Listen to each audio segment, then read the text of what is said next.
Wondering when to apply pre-emergent before crabgrass starts? Well, timing is everything. And today we're going to talk about when to apply it, when's the best time to apply it, and some of the best practices with applying it. Let's dive in. Pre-emergent works by applying a product to the lawn.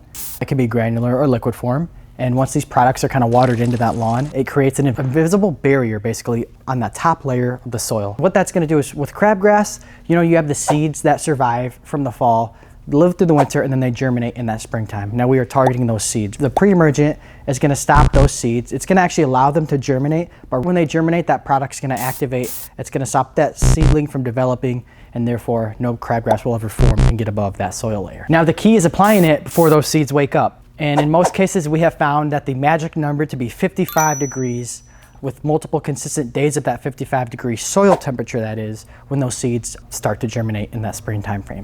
You don't want to wait until you see the crabgrass, because by then the pre-emergent will not work. It has to be applied before that crabgrass starts to germinate. So with this timing, the soil temp, those applications of 55 degrees, it usually happens in the beginning of spring every year. Now this can vary, sometimes early spring, sometimes late spring, so that can push our crabgrass to have an early season or kind of a late season. But a magic kind of environmental thing to tell when that soil is 55 degrees is when you see that purple forsythia start to bloom. That can kind of tell us that the soil temps are kind of getting there.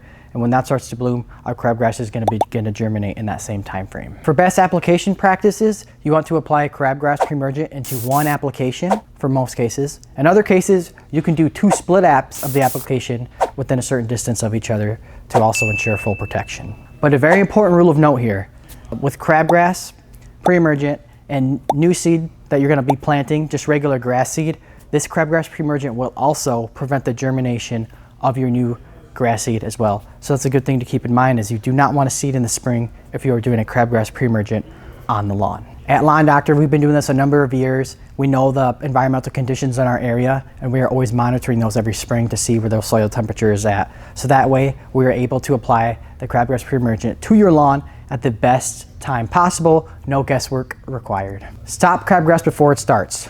With the plan and the application and the time frame, your lawn will be greener, thicker, healthier all season long. Thank you for watching, and see ya on the next one.